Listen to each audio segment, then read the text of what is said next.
अस्सलाम वालेकुम नाज़रीन मोहतरम, मैं उमर फारूक हूँ और आप मेरा फेसबुक और यूट्यूब चैनल उमर स्पीक्स देख रहे हैं। नाज़रीन मोहतरम, आज का दिन भी सियासी लिहाज से बहुत ज़्यादा अहम है, बहुत अहमियत का हामिल है, क्योंकि आज इमरान खान ने मज़ीद चंद सरप्राइजेज़ ख़ास तौर पर नून लीग और पाकिस्तान पीपल्स पार्टी के लिए रखे हुए हैं। और आज फैसलों का दिन है, बड़े फैसले किए जाएंगे। इमरान खान ने आज दो अहम तरीन डिसीजन आज लेने हैं, और उनमें सबसे पहले कि जो केपी की असम्बली की सबरी है वो आज गवर्नर केपी को भिजवाई जाएगी। और इस सारे मामले के अंदर चंद इख्तलाफात सामने आ रहे हैं। परवेज़ खटक इख्तलाफ कर रहे हैं इमरान खान से। इख्तलाफ इस बात पर नहीं है कि जनाब असम्बली तहलील करनी है या नहीं करनी। इमरान खान ने हतमी फैसला कर लिया है कि केपी की असम्बली तहलील होकर रहेगी। लेकिन जो इख्तलाफ है, जिस बात पर परवेज़ खटक बात करते हैं, वो कहते हैं कि जो केपी की असम्बली है वो 20 जनवरी के बाद तहलील की जाए। अगर ऐसा होता है तो इसका फ़ायदा ये होगा कि टर्न आउट अच्छा होगा और जो इंतखाबात हैं वो रमज़ान और ईद के बाद चले जाएंगे। लेकिन अगर इमरान खान अभी केपी की असम्बली तहलील करते हैं तो इंतखाबात रमज़ान में आ सकते हैं, लोग रोज़ा रखते हैं, टर्न आउट ज़्यादा नहीं होगा। लेकिन इमरान खान का कहना है, उनका मौक़िफ़ है कि कुछ भी हो, रमज़ान हो या ना हो, टर्न आउट अच्छा होगा पाकिस्तान तहरीक इंसाफ का और वोट्स अच्छे मिलेंगे।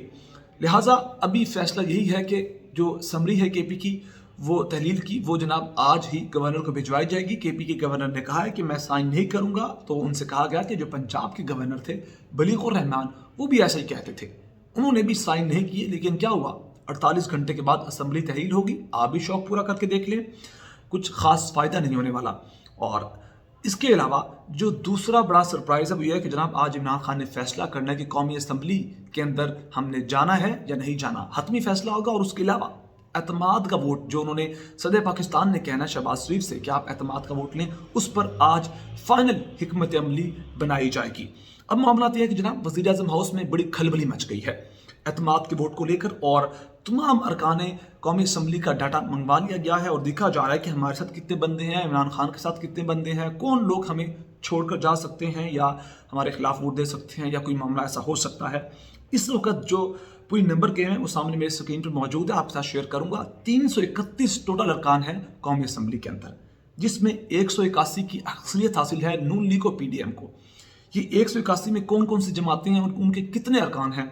इस वक्त पाकिस्तान पीपल्स पार्टी के 58 लोग हैं, पीएमएलएन के 85 हैं, एमकेएम के 7 हैं, एमएमए के 14 हैं, बीएनपी और बाप पार्टी के 4 लोग हैं। इसी तरह काफ लीग जो चौधरी शुजात हुसैन वाली है उसके 4 लोग हैं, एएनपी और जेडब्ल्यूपी के 1 लोग हैं। इस तरह ये टोटल तादाद मिलाकर 181 बनती है और अक्सरियत इस वक्त हासिल है।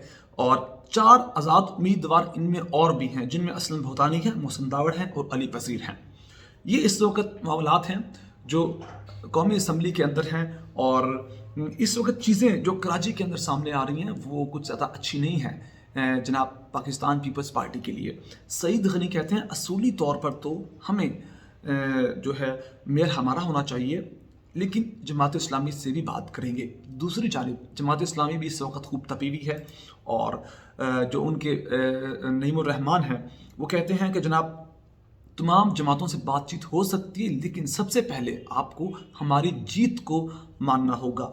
दूसरी जानिब जमात इस्लामी के जो अमीर सिराजुल हक हैं उन्होंने तमाम शहरों में एहतजाज की कॉल दे दी है। वो कहते हैं हमारे साथ धांधली हुई है, और किसी हद तक ये बात ठीक भी है, क्योंकि देखें ये यूसीज़ के इलेक्शंस थे, छोटी छोटी यूसीज़ होती हैं और इनके नताइज आधे घंटे में, 2 घंटे में, 3 घंटे में सामने आ जाते हैं। लेकिन जो परसों कराची के अंदर इंतखाबात हुए उसका रिजल्ट 30 घंटे बाद सामने आया, और जब आपने रिजल्ट थोड़े बहुत चेंज करना हो तो 5 से 6 घंटे इसमें ताख़ीर हो जाती है। लेकिन आपने अगर पूरा रिजल्ट ही तब्दील करना हो तो उसके अंदर फिर आपको 24 से 25 या मैक्सिमम 30 घंटे भी चाहिए होते हैं। इससे पहले जमात इस्लामी इस बात पर दावा कर रही थी कि 100 जो सीटें हैं वो तो हमारी पक्की हैं, लेकिन अब इस वक्त कहते हैं कि 93 सीट्स पर जो हमारे उम्मीदवार थे वो पक्का जीत रहे थे और हमारे पास सबूत मौजूद थे।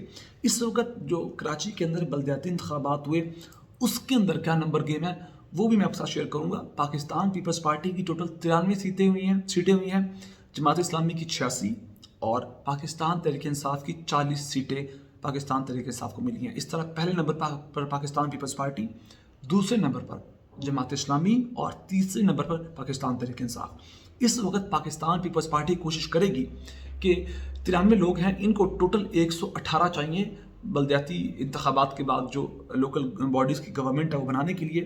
तो 93 पाकिस्तान पीपल्स पार्टी के पास हैं, 118 इनको रिक्वायर हैं लोग। तो ये लोग क्या करेंगे, इधर उधर से लोग पकड़ेंगे, जो वज़ीर आला हैं वो तरमीम भी कर सकते हैं सारे मामले के अंदर, आइन के अंदर, और ये लोग अपनी अकेली गवर्नमेंट बनाना चाहेंगे बलदियाती इंतखाबात के बाद। लेकिन दूसरी बात है कि जमात इस्लामी और पाकिस्तान तहरीक इंसाफ के 86 और 140 मिलाकर उनके 126 बनते हैं। यानी कि अगर ये दोनों जमातें मिल जाएं तो ये आसानी से हुकूमत बना सकती हैं लोकल बॉडीज़ की कराची के अंदर। लिहाजा इससे पहले पाकिस्तान तहरीक इंसाफ ने कहा था कि अगर हमने लीड ना किया, अगर हमने अक्सरियत हासिल ना की, तो हम जमात इस्लामी के साथ मिलकर वहाँ हुकूमत बना सकते हैं। इस तरह पाकिस्तान मुस्लिम लीग नून को सिर्फ 7 सीटें मिली हैं और ये भी शोर बचा रहे हैं। पाकिस्तान तहरीक इंसाफ को जो 40 सीटें मिली हैं, पाकिस्तान तहरीक इंसाफ ने भी नताइज मानने से इनकार कर दी, लेकिन किसी हद तक इनकी अपनी गलतियाँ भी हैं। अगर ऐसे ये इन लोगों ने समझा कि शायद इमरान खान की जो गुड्डी चढ़ी हुई है इस वक्त और मामला बहुत सीधे हैं, फेम है इमरान खान की, और हम कुछ करें या ना करें लोग हमें वोट देंगे, ऐसा नहीं होगा। वोट उसी को मिलेगा जिसने काम किया है। और जमात इस्लामी के हाफिज़ नईमुर रहमान जो हैं उन्होंने काफ़ी ठीक ठाक काम किया, मेहनत की है वहाँ बलदियाती इंतखाबात के लिए, और उसका नतीजा उन्हें मिला है। और कोई बड़े मार्जिन से नहीं हारी पाकिस्तान पीपल्स पार्टी से जमात इस्लामी, सिर्फ चंद वोटों की गिनती से हारी है। 86 जमात इस्लामी के हैं, जबकि 93 वोट पाकिस्तान पीपल्स पार्टी के हैं। और दूसरी एक और बड़ी खबर है, और वो ये कि जनाब खालिद कहते हैं कि नवाज शरीफ वापस आएंगे, और लेकिन वो लीगल कवर का इंतजार कर रहे हैं। वो कहते हैं कि नवाज शरीफ वापसी के लिए हमारी लीगल कवर का इंतजार कर रहे हैं। और शाहजेब खानजादा के प्रोग्राम में बात करते हुए उन्होंने कहा कि कौमी असेंबली में हम खुद एतमाद का वोट ले सकते हैं, हमारे नंबर पूरे हैं। उन्होंने कहा कि 2014 में भी तहरीक इंसाफ रसवाई के साथ असेंबली में वापस आई, और अगर वापस आएंगी तो तकरीर उनका हक बनता है। और जो पाकिस्तान तहरीक इंसाफ कहते हैं कि हम खुला मैदान नहीं छोड़ेंगे लोगों के लिए, कि जो इनके अपोजिशन लीडर बनाए गए रियाजुल हक, वो अपनी मर्जी का निगरान सेटअप बनाए और फिर उसी सेटअप के अंदर ये इंतखाबात करवाएं असेंबली को। हम असेंबली के अंदर जाएंगे, इमरान खान ने कहा, और इनको टफ टाइम देंगे। वो इमरान खान ने कहा था कि मैं तो जनाब इनकी नींद हराम करूंगा, शहबाज शरीफ की, और इन्हें बुलाऊंगा। और इस मामले में जो सईद गनी कराची की बात की जाए तो कहते हैं असूली तौर पर मेरा हमारा ना चाहिए, जमात इस्लामी से हम बात करेंगे। और जो पाकिस्तान में जो प्रोग्राम है न्यूज़ का, उसमें बात करते हुए उन्होंने कहा कि हमारी कंपेन हम बना रहे हैं और पीपल्स पार्टी ने धांधली की है कि नहीं की, इस पर भी बात करेंगे हम। और उन्होंने कहा कि हमने मरीज में 30 में से 20 नशीसें जीती हैं, कोंगी में पीपल्स पार्टी ने 37 में से 5 नशीसें जीती हैं, सेंट्रल में एहतजाज हो रहा था जहां पीपल्स पार्टी ने 39 में से सिर्फ 5 सीटें जीती हैं। और उन्होंने कहा जमात इस्लामी ने हमारी तवक्का से बहुत ज्यादा सीटें हासिल की, और हाफिज नईमुर रहमान समझ रहे थे मेयर कि वो अकेले मेयर बना देंगे, लेकिन इन्हें नशीसें कम मिलने पर बहुत बड़ा शौक लगा, दहशत लगा। तो इस वक्त सारी मामला जो आपका शेयर किए, अब देख रहे हैं कि इमरान खान असेंबली में जाते हैं या नहीं जाते, और उसके अलावा सदर पाकिस्तान कब कहते हैं एतमाद का वोट लेने के लिए जनाब शहबाज शरीफ को वज़ीर आज़म पाकिस्तान को, और केपी की असेंबली आज तैयारी होगी कि नहीं। ये तमाम सवाल आते हैं जिनके जवाब आज शाम तक हमको मिल जाएंगे। और इस सारी मामला जो शेयर की, कुछ अपडेट्स थी, कुछ आम तीन डेवलपमेंट्स जो आपको बताई, इस सारे मामले में आप क्या राय कमेंट सेक्शन में अपनी राय दीजिएगा। बहुत सारा ख्याल रखिएगा, याद रखिएगा।